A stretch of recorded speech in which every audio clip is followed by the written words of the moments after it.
Bonjour chers auditeurs de l'ODJ Média, notre expert invité, Abdeslam Sediki, partage son avis et sa réflexion, dans un article qu'il a intitulé « Le paradoxe de l'économie marocaine, une croissance sans emploi », qu'on écoutera ensemble dans ce podcast.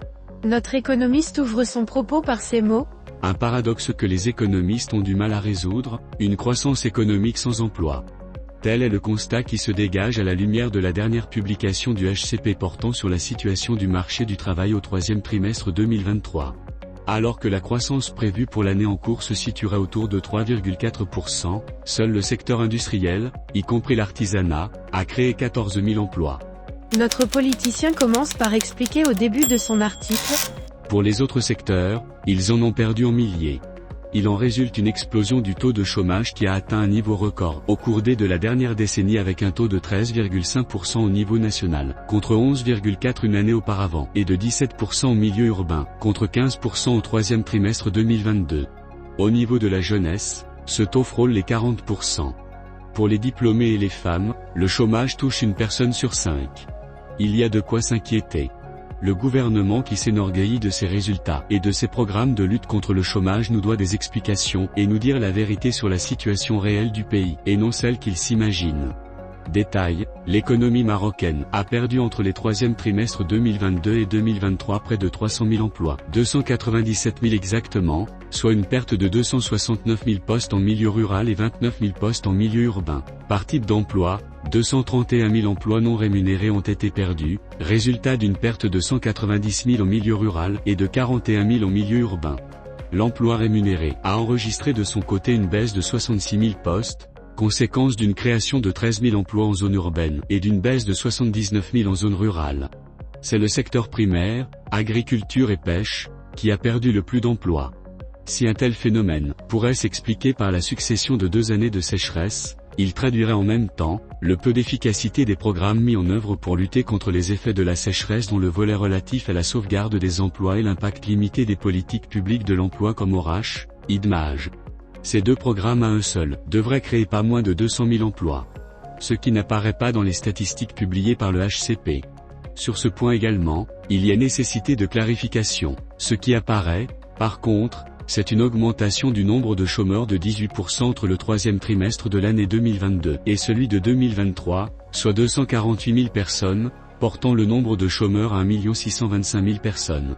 Cette hausse est le résultat d'une augmentation de 181 000 chômeurs en milieu urbain et de 67 000 en milieu rural. Certes, on peut atténuer la gravité de cette hausse du chômage dans la mesure où les emplois perdus sont essentiellement des emplois non rémunérés qui sont une caractéristique des pays en développement. Ils représentent près de 78% contre 22% d'emplois rémunérés, soit 66 000 qui se sont retrouvés du jour au lendemain sans ressources pour subvenir à leurs besoins, notamment dans le monde rural, le plus exposé à la pauvreté et à la vulnérabilité. Notre expert invité enrichit son discours de la manière suivante. Ainsi plusieurs facteurs peuvent être avancés pour tenter d'expliquer la faiblesse de création des emplois par l'économie nationale. Une baisse qui va crescendo d'année en année, nous sommes passés de 30 000 emplois pour un point de croissance à 15 000 emplois, voire moins, au cours des dernières années. Une telle situation est aggravée par la faiblesse des taux de croissance de l'économie. Le premier facteur réside dans le faible rendement de l'investissement. En effet, ce rendement, mesuré par le coefficient marginal du capital, Incremental Capital Output Ratio, ICOR, représente le nombre d'unités d'investissement en pourcent du PIB nécessaire pour réaliser un point de croissance du PIB. Plus l'ICOR est faible, plus l'investissement est rentable. Avec un ICOR de 9,4 en moyenne durant la période 2000 à 2019, l'investissement au Maroc reste relativement peu rentable, en comparaison notamment avec les pays de la catégorie à revenus intermédiaires tranche inférieure, où il atteint 5,7. Concrètement, un taux d'investissement de 32,2% avec un ICOR de 9,4 nous donne, à peine un taux de croissance de 3,4%. Outre la faiblesse de l'efficacité de l'investissement, il faut mentionner, et c'est le deuxième facteur, le décalage entre les prévisions et les réalisations. Pour nous limiter à l'investissement public, qui représente les 2/3 de l'investissement national, le taux de réalisation ne dépasse pas dans le meilleur des cas 70%. À titre d'exemple, l'investissement des EEP, entreprises et établissements publics, pour 2023 atteindrait 90 milliards de dirhams, soit à peine 63% des prévisions. De même, l'investissement du fonds Mohamed VI de 45 milliards de dirhams, prévu pour la même année, n'a pas encore démarré.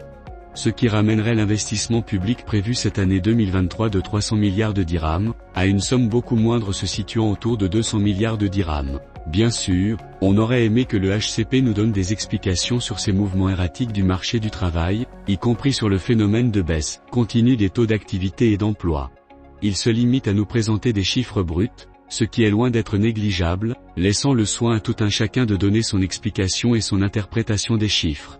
Exercice périlleux auquel nous ne pouvons pas se dérober en prenant toutes les précautions d'usage. L'auteur termine son article en ces termes. Le troisième facteur réside dans le comportement du capital privé qui privilégie la rentabilité à court terme et l'activité spéculative au détriment des activités productives et créatrices des emplois durables et décents.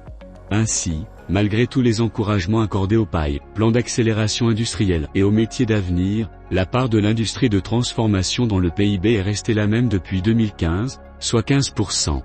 Pour rappel, l'objectif fixé lors du lancement du PAI tablait sur une contribution de l'industrie au PIB de 23% en 2021. Ne parlons pas de la création de 500 000 emplois, qui est une simple vue d'esprit. Ces largesses accordées au grand capital, y compris la grande agriculture exportatrice, n'ont pas touché la petite et moyenne entreprise et la toute petite entreprise. Et pourtant, ce sont ces dernières qui sont fortement créatrices d'emplois, labor-intensives, et dont la production est destinée principalement vers le marché local. En définitive, la question de l'emploi et de ses déterminants macroéconomiques relève des choix politiques et du modèle de développement en vigueur. Rédigé par Abdeslam Sediki.